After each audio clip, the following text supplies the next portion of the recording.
Hello everyone and welcome back to another indie introduction.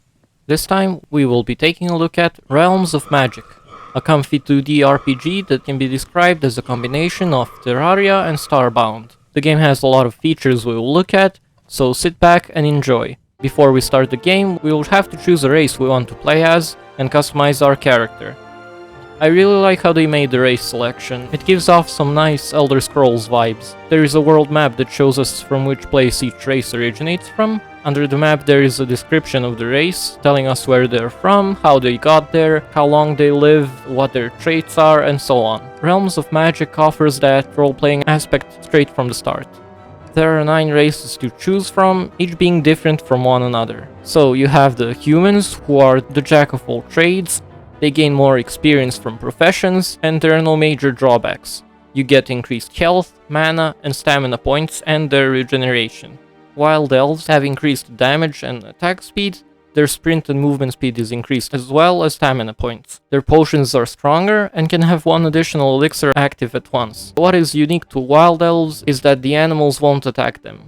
High Elves also have their damage increased, however, they do not have increased attack speed. They are more focused on the arcane. They gain more experience, have more mana, regen, and magic resistance. The debuffs last half as long on the High Elves, and they get more experience from tailoring and weaving.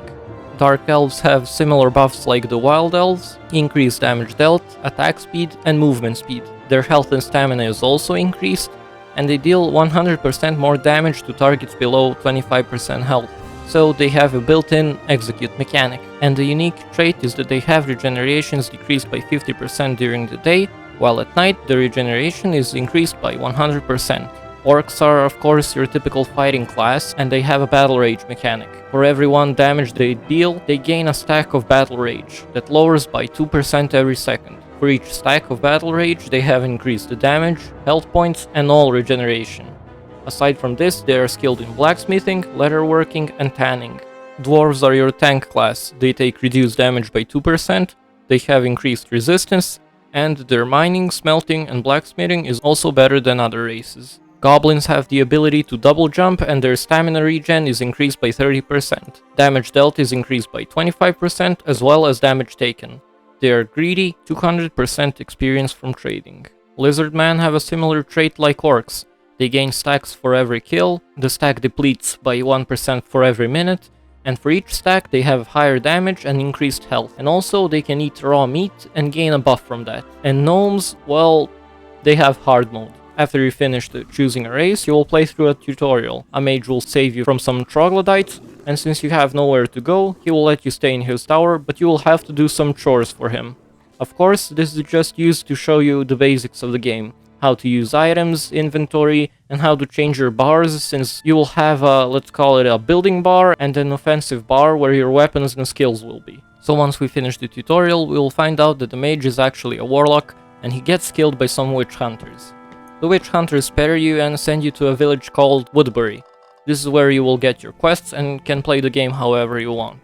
Make sure to chat to all NPCs, cause the game won't show which NPCs are quest givers, you have to explore. And speaking of quests, once you enter an area there are no quest markers, so make sure to open your journal where you can see your active quests and read what your objective is and who you should talk to. I really love this and I wish more RPGs went with this style. Once you complete a quest you will of course be rewarded with experience, however, this isn't the only way to gain experience. There are a lot of professions in this game, so if you take a profession that your race is good at, you can gain levels in that profession faster and gain experience for your character level. After you level up, you gain a skill point that you can spend in any skill tree you wish.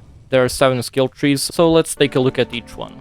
The first skill tree is for your heavy weapons, so depending on what you use, you can spend points to upgrade skills and damage for your axe, sword, and mace. The second skill tree is for light weapons, and that includes daggers and spears. The third one is the combat skill tree, where you can make movement a bit easier, reducing the points needed for sprinting, and aside from that we can also increase our armor and health, so the combat skill tree is very useful no matter what build you play. Now let's move on to the magic skill trees. The first one is the fire skill tree, where the first spell is a flame cone that deals damage over time. The other one is a flame rush that can deal up to 20 damage depending on how long you run with it. You can increase the damage of all flame spells or improve those 2 abilities, unlock new ones, or add powerful effects to all fire spells, such as setting terrain on fire or making the enemies take more burn damage. The next magic skill tree is the one I decided to try out during this review, and it is the Frost build.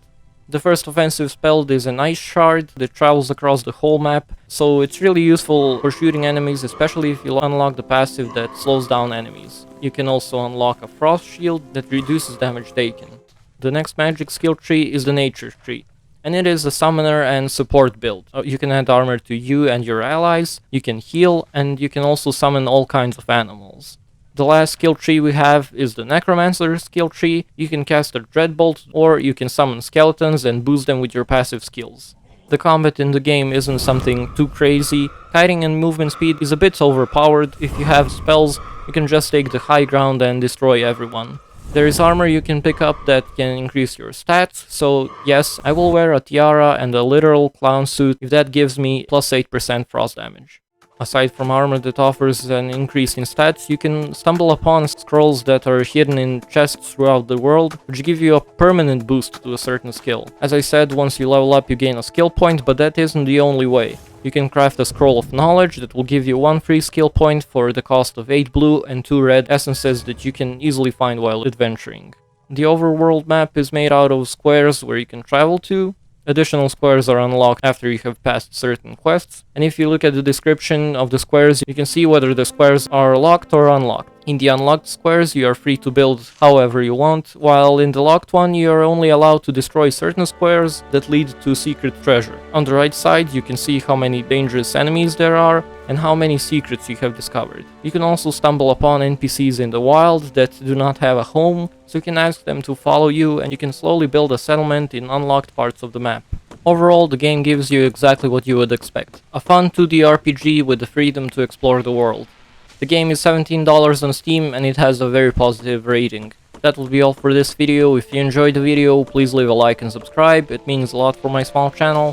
Thank you so much for watching and I'll see you in the next video.